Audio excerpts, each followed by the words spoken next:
One to one ஆன்மீக நேயர்களுக்கு அன்பு வணக்கம். நம்ம சேனலில் தொடர்ந்து ஜோதிட விழிப்புணர்வு நிகழ்ச்சிகளை பார்த்துட்டு வரோம். அந்த வகையில் இன்றைக்கி நாம் பார்க்க போகிறது உத்திரட்டாதி நட்சத்திரத்தில் சூரியன் முதல் கேது வரை 9 கிரகங்கள் இருந்தால் என்ன மாதிரியான பலன்களை கொடுக்குங்கிறத நம்ம பார்க்க போகிறோம். அதுக்கு முன்னாடி உத்திரட்டாதி நட்சத்திரத்தோட தன்மையை பற்றி தெரிஞ்சுக்கலாம். உத்திரட்டாதி சனியோட நட்சத்திரம். அந்த உத்திரட்டாதி நட்சத்திரம் இருக்கிறது பார்த்திங்கன்னா குருவோட வீட்டில் இருக்குது, மீன ராசியில் இருக்குது. பொதுவாக அந்த உத்திரட்டாதி நட்சத்திரத்துக்கு தமிழில் முரசு அப்படிங்கிற ஒரு பெயர். தான் செய்யக்கூடிய செயல்களை ஏதாவது ஒரு வகையில் வெளிப்படுத்திக்கிட்டே இருக்கணும். நான் இந்த மாதிரி இவங்களுக்கு இது செஞ்சுருக்கேன், அவங்களுக்கு அது செஞ்சுருக்கேன்னு அவங்க சொல்லிக்கிட்டே இருக்கணும். அதாவது அவங்களோட சாதனைகளை சொல்லிக்கிட்டே இருக்கணும். அவங்க நெகட்டிவாக யாரும் சொல்ல போகிறதில்ல, அவங்க சாதனைகளை அவங்களே சொல்லணும். அப்படி இல்லாத பட்சத்தில் அவர்களுடைய அருமை பெருமைகளை அடுத்தவர்களை விட்டு சொல்லணும். இப்படி இருந்தால் அந்த உத்திரட்டாதி நட்சத்திரம் அந்த முரசுங்கிற பேருக்கு தகுந்த மாதிரி அவங்களுடைய புகழும் இதுவும் வளர்ந்துக்கிட்டே இருக்கும் அப்படின்னு சொல்லுவாங்க. அடுத்தது உத்திரட்டாதி நட்சத்திரத்தில் ஏதாவது ஒரு கிரகம் இருந்தாலே பொதுவாக அது சூரியன் இருந்தாலும் சரி, சந்திரன் இருந்தாலும் சரி, ராகு கேது இருந்தாலும் சரி, அவர்களுக்கு பொதுவாக இந்த இடமாற்றம், தொழில் மாற்றம் பற்றிய சிந்தனைகள் அவங்களுக்கு தொடர்ச்சியாக மனசில் ஓடிக்கிட்டே இருக்கும். இப்போ இருக்கிற இடத்த விட்டு இன்னொரு இடத்துக்கு போகணும். இடமாற்றம்ங்கிறது வீடு மாற்றம் மட்டும் இல்லை, அலுவலக மாற்றம் மட்டும் இல்லை. இதை விட்டு அடுத்த ஸ்டேஜுக்கு போகணுங்கிறது கூட ஒரு மாற்றம் தானே. அந்த மாற்றம் முன்னேற்றம் அப்படி எடுத்துக்கலாம். அப்போ ஒரு இடத்த விட்டு இன்னொரு இடத்துக்கு மாறி போகணுங்கிற சிந்தனைகள் அவங்களுக்கு தொடர்ந்து மாறிக்கிட்டே இருக்கும். அப்போ ஒரு இடத்த விட்டு இன்னொரு இடத்துக்கு மாறும்போது அவங்களுக்கு ஒரு டெவலப்மெண்ட் வரும். அதே போல் ஒரு தொழிலில் இன்னொரு ஸ்டேஜை பிடிக்கும்போதும் ஒரு முன்னேற்றம் வரும். ஒரு தொழிலை விட்டு இன்னொரு தொழில் செய்யும்போதும் சில முன்னேற்றம் வரும். இந்த இடத்துல என்ன சிக்கல்னா, சில உத்திரட்டாதி நட்சத்திரம் பார்த்திங்கன்னா ஒரு இடத்துல புகுந்து ஒரு கடையில் ஃபஸ்ட்டு கடை ஆரம்பித்தாங்கன்னா வெத்தலை பாக்க பார்த்து வெத்தலை பாக்க, அதுக்கப்புறம் பிஸ்கட்டை பார்த்து பிஸ்கட் கடை, அப்புறம் அப்படியே ஹோட்டல், இப்படி மாறி மாறி போயிட்டு கடைசியாக திரும்பி வந்துடுவாங்க. இன்னும் சில பேர் பார்த்திங்கன்னா இந்த உத்திரட்டாதி நட்சத்திரத்துக்கு சில நல்ல அருமையான குருலாம் அமைவாங்க அப்படின்னு சொல்லுவாங்க. சில இடங்களுக்கு தேடினா கூட சில நேரங்களில் கிடைக்காது இல்லையா, இவர்களுக்கு இயல்பாக கிடைக்கும். அதுபோல் உத்திரட்டாதி நட்சத்திரத்தில் பிறங்கக்கூடிய பெண்கள் பார்த்தாங்கன்னா இந்த குடும்பத்தோட ஒற்றுமையை சிதறிடக்கூடாது, குடும்பத்தோட உறவுகள் பிரிஞ்சு போயிடக்கூடாதுங்கிறதுல ரொம்ப கவனமாக இருப்பாங்க. இதெல்லாம் அந்த உத்திரட்டாதி நட்சத்திரத்தை பற்றி நம்ம தொடர்ந்து சொல்லிகிட்டே வரலாம். இப்போ உத்திரட்டாதி நட்சத்திரத்தில் ஒரு கிரகம் இருந்தால் என்ன பலனை கொடுக்கும் அப்படின்னு பார்க்கும்போது, உத்திரட்டாதி நட்சத்திரத்தில் சூரியன் இருந்தால் இவர்களுக்கு பார்த்திங்கன்னா இயல்பாகவே ஒரு தொழிலை தொடர்ச்சியாக செய்கிறது பிடிக்காது. அந்த தொழிலை விட்டு இன்னொரு தொழிலை மாற்றி செய்தால் நல்லாயிருக்கும் அப்படின்னு நினைப்பாங்க. அடுத்தது இவர்களுக்கு பார்த்திங்கன்னா இந்த மூக்கு கண்ணாடி, இந்த ஸ்பெக்ஸ் அப்படின்னு சொல்லுவாங்கள்ல, கண்ணாடி சம்மந்தப்பட்ட தொழில், அப்புறம் பார்த்திங்கன்னா இந்த கம்பி கட்டுற தொழில், இந்த மாதிரி தொழில்கள் கிட்டத்தட்ட கட்டுமானத்தோடு ஒட்டி போகும்னு வச்சுக்கோங்களேன். அதே போல் பார்த்திங்கன்னா சில பேர் இந்த நீச்சல் குளம்லாம் கட்டுறக்கூட தொழில்களில் கூட ரொம்ப சிறந்து விளங்குவாங்க. அதாவது அது சார்ந்த தொழில், அந்த தொழிலில் தான் அவங்க இருக்கணும் அப்படிங்கிற அவசியம் கிடையாது. அதே போல் இவங்களுக்கு பார்த்திங்கன்னா சிறந்த இந்த கண் டாக்டர், பல் டாக்டர்லாம் நிறைய பேர் பார்த்திங்கன்னா இந்த துறையில் இருப்பாங்க. ஆர்த்தோ டாக்டர்ஸ் கூட நிறைய பேர் இருப்பாங்க. இதெல்லாம் பார்த்திங்கன்னா அதுக்குரிய ஒரு சிறப்பாகவே இருக்கும். அடுத்தது பார்த்திங்கன்னா எல்லாத்துலேயுமே பார்த்திங்கன்னா கொஞ்சம் யோசித்து செய்வாங்க. படப்படன்னு முடிவெடுக்காமல் இந்த மாதிரி சூரியன் இருக்கிறவர்கள் கொஞ்சம் ஒரு விஷயத்தை முடிவெடுக்கிறதுக்கு முன்னாடி ரொம்ப யோசித்து முடிவெடுப்பாங்க. செயல்படுத்தும் போது அதுலேருந்து பின் வாங்க மாட்டாங்க. அவங்களுக்கு அந்த ஒரு குவாலிஃபிகேஷன் இருக்கும். அடுத்து உத்திரட்டாதி நட்சத்திரத்தில் சந்திரன் இருந்தால் இவர்களுக்கு பார்த்திங்கன்னா இவர்களுக்கு தான் அடிக்கடி இந்த இருக்கிற இடத்த விட்டு கண்டிப்பாக மாறி போகணும், செய்கிற தொழிலை விட்டு வேறு ஒரு செய்யணும் அப்படிங்கிற ஒரு எண்ணம் அடிக்கடி இருந்துக்கிட்டே இருக்கும். அதே போல் இந்த உறவினர்கள் மேலே ரொம்ப நெருக்கமாகவும் அன்பு செலுத்துகிறவங்களாகவும் இருப்பாங்க. இதே பார்த்திங்கன்னா அடுத்தவர்கள் மீதும் அப்படி செலுத்துவாங்களா அப்படின்னு எதிர்பார்க்க முடியாது. எல்லார் மேலேயும் அன்பு செலுத்துகிற விஷயம் இருக்கும். அதே சமயத்தில் தன்னை சார்ந்து யோசிப்பாங்க. அதாவது தான் சொல்கிறத ஓகே அப்படின்னு கேட்டாங்கன்னா அவங்கள அரவணைச்சு கொண்டுட்டு போவாங்க.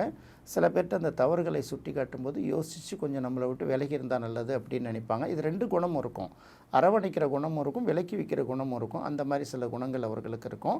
அடுத்தது என்னென்னா குடும்பம் வரைக்கும் இரக்க சுபாவம் உள்ளவர்களாகவே இருப்பாங்க. அதெல்லாம் இயற்கையாக அவங்களுக்கு கிடைக்கக்கூடிய ஒரு விஷயமா இருக்கும். இவர்கள்ட்ட கொஞ்சம் நம்ம சில விஷயங்களை அனுசரித்து பேசணுன்னா அவங்களோட மனசை உள்வாங்கிட்டோன்னா போதும், நமக்கு தேவையாத அவங்க செஞ்சு கொடுப்பாங்கல்ல, அந்த கேரக்டர் அவங்கள்ட்ட இருக்கும். அடுத்தது உத்திரட்டாதி நட்சத்திரத்தில் செவ்வாய் இருந்தால் இவர்களுக்கு பார்த்திங்கன்னா எதுவாக இருந்தாலும் ஒரு தொழில்நுட்ப சிந்தனை அதை அப்ளை பண்ணுவாங்க. சாதாரணமாக ஒரு பேப்பரை கொடுத்தா கூட இந்த 4 கார்னர்களும் ஷார்ப்பாக வர்ற மாதிரி தான் மடித்து வைப்பாங்க. எழுதும்போதே பார்த்திங்கன்னா மார்ஜின் இந்த ஓரத்துலேருந்து அந்த மார்ஜின் நூல் பிடிச்ச மாதிரி அப்படின்னு சொல்லுவாங்கள்ல, இவர்கள்ட்ட வந்து பார்த்திங்கன்னா அந்த நுட்பம் வந்து ரொம்ப அதிகமாக இருக்கும். எதை செஞ்சாலும் சும்மா தானே இருக்குது அப்படின்னு செய்ய மாட்டாங்க. இன்றைக்கி நமக்கு பயன்படலன்னா என்ன, நாளைக்கு இன்னொருத்தவர்களுக்கு பயன்படும்ல, அந்த மாதிரி எண்ணங்கள். புதுசாக இந்த கட்டுமான பணிகள் நடக்குதுல்ல, இந்த மாதிரி புதுசாக கட்டுமானங்களை உருவாக்கணும், புதுசாக ஒரு விஷயங்களை கண்டுபிடிக்கணும் அப்படிங்கிற எண்ணம் இருக்கும். யாராவது ஒருத்தவங்க வீடு கட்டிட்டு இருந்தால் கூட அந்த இடத்துல நின்று கொஞ்சம் நேரம் வேடிக்கை பார்த்துட்டு போவாங்கல்ல, அந்த மாதிரி விஷயம். புதுசாக ஏதாவது இன்வென்ஷன் வந்துச்சுன்னா நம்மளால் யூஸ் பண்ண முடியுதா, நம்மளால் வாங்க முடியுதா அப்படிங்கன்னு வந்தாலும் கூட அது என்னங்கிறத பார்த்து தெரிஞ்சுக்கணுங்கிற அந்த ஆர்வம் வந்து இவர்கள்ட்ட அதிகமாக இருக்கும். அடுத்து உத்திரட்டாதி நட்சத்திரத்தில் புதன் இருந்தால், புதன் இருக்கிறது வந்து பார்த்திங்கன்னா ஒரு டிடெக்டிவ் அப்படின்னு சொல்லுவாங்கள்ல, இந்த புலனாய்வு சம்மந்தப்பட்ட விஷயங்கள் வந்து இவர்களுக்கு அதிகமாக இருக்கும், நுணுக்கமாக இருக்கும். எங்கே எது நடந்தாலும் இவர்களுக்கு வந்து அதை ஏதாவது ஒரு விஷயத்தில் இதுக்கு என்ன பிரச்சனை, இது எங்கேருந்து ஆரம்பிச்சது, இது யார் பண்ணியிருப்பாங்கங்கிறத கரெக்டாக கண்டுபிடிச்சிருவாங்க. அந்த அளவுக்கு ஒரு நுணுக்கமான தன்மை இருக்கும். அதே போல் எங்கெங்கே ஊர் உலகத்தில் என்னென்ன பிரச்சனைலாம் நடக்குதோ அது தேவையில்லாமல் இவங்க காதில் வந்து விழுந்துடும். அதாவது இவங்க அதை தேடி போனாலும் போகாட்டியும் என்ன நடந்தாலும் இவங்களுக்கு வந்து அதை கண்டுபிடிச்சிடுவாங்கிறதுனால இது தேடி வந்துடும் அப்படிங்கிறத தெரிஞ்சுக்கலாம். அடுத்து இசையின் மேலே வந்து உங்களுக்கு ரொம்ப நாட்டம் அதிகமாக இருக்கும். சில விஷயங்களை பார்த்திங்கன்னா பல பேர்களுக்கு இந்த ஸ்ட்ராட்டஜி வகுத்து கொடுக்குறாங்கல்ல, ஒரு கட்சி எப்படி இன்னொரு கட்சி காலி பண்ணுறது, ஒரு மார்க்கெட்டிங்கில் வந்து அவங்கள எப்படி நம்ம ஓவர்டேக் பண்ணி மேலே வர்றதுங்கிறாங்கல்ல, அந்த வியூகம் வகுக்கிறதுல வந்து இவங்களுக்கு ஒரு அப்நார்மல் திறமை இருக்குங்கிறத நம்ம இந்த இடத்துல பார்த்துக்கலாம். அடுத்து உத்திரட்டாதி நட்சத்திரத்தில் குரு இருந்தால், உத்திரட்டாதி நட்சத்திரத்தில் குரு இருந்தால் பொதுவாகவே வந்து அந்த இடம் வந்து குருவுக்கு ஆட்சி வீடாக இருக்கிறதுனாலையும், ரெண்டாவது இந்த இடத்துல இவங்களுக்கு எந்த மாதிரி சிந்தனைகள் அதிகமாக இருக்குன்னா, எந்த இடத்துல இருந்தாலும் குடும்பம் வரைக்கும் அந்த இடத்துல ஒரு டாப் லெவல் பொசிஷன், தலைமை பதவியில் இருக்காங்களோ இல்லையா, இவர்களுக்கு கீழே வந்து குறிப்பிட்ட மக்கள் ஒர்க் பண்ணுற மாதிரி ஒரு 100 பேருக்கு டீம் லீடராகவோ ஒரு 10 பேருக்கு டீம் லீடராகவோ இருக்காங்கல்ல, அந்த மாதிரி வந்து எங்கே போனாலும் கொஞ்சம் அந்த நல்ல பொசிஷனில் அவங்க இருப்பாங்க. அதே போல் பார்த்திங்கன்னா தனக்கு கீழே பணியாற்றக்கூடியவர்களை வந்து கரெக்டாக கைடு பண்ணி வழி நடத்தி கொண்டுட்டு போவாங்க. சில பேர் யாராவது நம்மளை நம்பி வந்தாங்கன்னா நம்ம என்ன பண்ணுவோம், நல்லவனோ கெட்டவனோ நம்மளை நம்பி வந்துட்டான், அவனுக்கு தேவையானதை செஞ்சு கொடுக்கணும்னு நினைப்பாங்கல்ல, அந்த மாதிரி தன்மை வந்து இவர்களுக்கு அதிகமாக இருக்கும். இவர்களை சார்ந்து போகிறவங்கள வந்து இவங்க குடும்பம் வரைக்கும் கைவிடாமல் அதில் இழுத்து கொண்டு வந்துடுவாங்க. அதே சமயத்தில் யாரையும் நம்பி போனவர்களை, அவங்கள விட்டு பகைச்சிட்டு போனவங்கள பற்றி அவங்க சீரியஸாக எடுத்துக்க மாட்டாங்க. நம்பி போனவர்களை வழி நடத்தணுங்கிற குணம் வந்து அதிகமாக இருக்கும். எவ்வளோ பெரிய விஷயங்களாக இருந்தால் கூட 500 பேரை கொடுத்தாலும் சரி, 100 பேரை கொடுத்தாலும் சரி, எல்லாரையும் அற்புதமாக வேலை வாங்குறதுன்னு ஒன்று இருக்குல்ல. நிறைய பேருக்கு பார்த்தீங்கன்னா நீங்கள் எந்த வேலை கொடுத்தாலும் செஞ்சுடுவாங்க. 2 பேரை வச்சு வேலை வாங்குறதுங்கிறது சாதாரண விஷயம் இல்லை. நீங்கள் எந்த வேலையும் செஞ்சிடலாம். அந்த வேலை வாங்கக்கூடிய நிர்வாகத்திறன், ஹெச்ஆர் சம்மந்தப்பட்ட டிபார்ட்மெண்ட்லாம் பார்த்திங்கன்னா நிறைய இருப்பாங்க. தொழிலாளர்களை வச்சு நிறைய மேனேஜ் பண்ணுறது, நிர்வாகிகள் படிப்பு, இதெல்லாம் பார்த்திங்கன்னா ஒரு கூர்மையான அறிவு வந்து இவர்கள்ட்ட அதிகமாக இருக்கும். அடுத்தது உத்திரட்டாதி நட்சத்திரத்தில் சனி இருந்தால் இது ஒரு நல்ல பலனை கொடுக்கும். எப்போதுமே பார்த்திங்கன்னா ஒரு தொழில் சிந்தனையை கொடுத்துக்கிட்டே இருக்கும் இவங்களுக்கு. எந்த இடத்துல கொண்டு விட்டாலும் அதுலேருந்து அடுத்த கட்டத்தை மேலே நோக்கி போகிறது, அதில் வந்து வெற்றி வந்தாலும் வராட்டியும் அந்த இடைவிடாத முயற்சின்னு ஒன்று இருக்குல்ல, நான் ஜெயிக்கிறேனோ தோக்குறேனோ தெரியாது, நான் கடைசி வரைக்கும் என்னோடய முயற்சியில் நான் வந்து பின்வாங்க மாட்டேன்னு போயிட்டே இருப்பாங்கல்ல. அப்போ ஒரு வெற்றியை வந்து டார்கெட் பண்ணி ஃபிக்ஸ் பண்ணி போகும்போது அந்த வெற்றியை அடைஞ்சிட்டா கூட அதில் அவங்க நிறைவடைய மாட்டாங்க. அது அவ்வளோதான், முடிச்சிட்டோம், அது அடுத்தது அவங்க ஒரு டார்கெட்டை அடுத்த ஃபிக்ஸ் பண்ணிப்பாங்க. இதே மாதிரி பார்த்திங்கன்னா தோல்வி அடைஞ்சால் கூட சரி, நம்ம தோத்துட்டோம் இதோட விட்டுடலான்னு விட மாட்டாங்க. இடைவிடாமல் போராடக்கூடிய முயற்சி அது அவங்களுக்கு பலன் தருதோ இல்லையா, நமக்கு பலன் தரலன்னா என்ன, அடுத்தவங்களுக்கு நல்லது தானங்கிற மாதிரி அந்த போராட்ட குணம் வந்து இயல்பாகவே இருக்கும். Slow and steady wins the race. அதாவது வந்து பொறுமையாக பயணித்தா கூட முடிவு வந்து அவங்களுக்கு சாதகமாக இருக்கிற வரைக்கும் விடாப்பிடியாக பயணித்து அவங்க என்ன டார்கெட்டை ஃபிக்ஸ் பண்ணுறாங்களோ அந்த இலக்கை அடைகிற வரைக்கும் அவங்க போராடிக்கிட்டு இருப்பாங்கங்கிறது ரொம்ப முக்கியமானது. அடுத்து உத்திரட்டாதி நட்சத்திரத்தில் ராகு இருந்தால், உத்திரட்டாதி நட்சத்திரத்தில் ராகு இருந்தால் கூட பார்த்திங்கன்னா இவங்க வந்து பார்த்திங்கன்னா தொழில் துறையில் மிகப்பெரிய அளவுக்கு சாதனை பண்ணணும் அப்படிங்கிற ஒரு எண்ணம் வந்து இருக்கும். இதுக்கு என்ன பண்ணலாம் அப்படின்னா, எதை வேணாலும் கையாளலாம், கண்டிப்பாக மேலே வந்துடணும் அப்படிங்கிற ஒரு எண்ணம் தான். இதுக்காக வந்து யாரை போய் பார்க்குறது, அவங்க வந்து பெரிய லெவலில் இருக்காங்களே, அவங்கள்ட்ட நம்ம கிட்ட நெருங்க முடியுமா அப்படிலாம் யோசிக்க மாட்டாங்க. அவர்களுக்கு யார் வேண்டியவங்க அப்படின்னு எங்கெங்கெல்லாம் எதெல்லாம் எடுத்து லிங்க் பண்ணால் நம்ம கரெக்டாக பயணித்து அந்த இடத்துக்கு போக முடியுமோ அந்த இடத்துக்கு கரெக்டாக போயிடுவாங்க. நிறைய இடங்களில் தோல்விகள் வந்தால் கூட அது பெருசாக தோண்டு போகாமல் இவங்களுடைய இலக்கு மட்டும்தான் கண்ணாக இருக்கணும். நிறைய கஷ்டங்கள் அவமானங்களை சந்தித்தால் கூட அந்த இலக்கை அடைவதற்கு எந்த விதமான ஸ்ட்ராட்டஜியும் கையில் எடுக்கிறது தயாராக மாட்டாங்க. அதுக்காக கொஞ்சம் கூட யோசிக்கவும் மாட்டாங்க. இவங்களுடைய குறிக்கோள் வெற்றி மட்டும்தான். அதோட விளைவை பற்றி பெருசாக யோசிக்கிறதே கிடையாது. அதுக்கு கையாளக்கூடிய அந்த சில உபாயங்களை பற்றியும் அவங்க சீரியஸாக எடுத்துக்க மாட்டாங்க.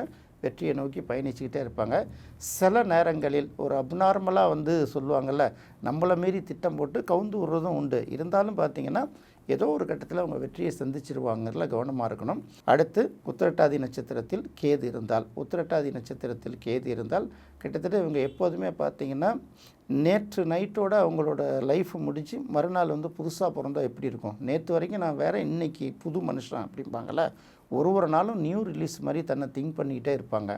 இவர்களை பொறுத்தவரையில் பொருளாதாரத்துக்கு கொடுக்கக்கூடிய முக்கியத்தை விட ஞானத்துக்கு கொடுக்குற முக்கியத்துவம் அதிகமாக இருக்கும். அழகுக்கு கொடுக்குற முக்கியத்தை விட தூய்மைக்கு கொடுக்குற முக்கியத்துவம் அதிகமாக இருக்கும்.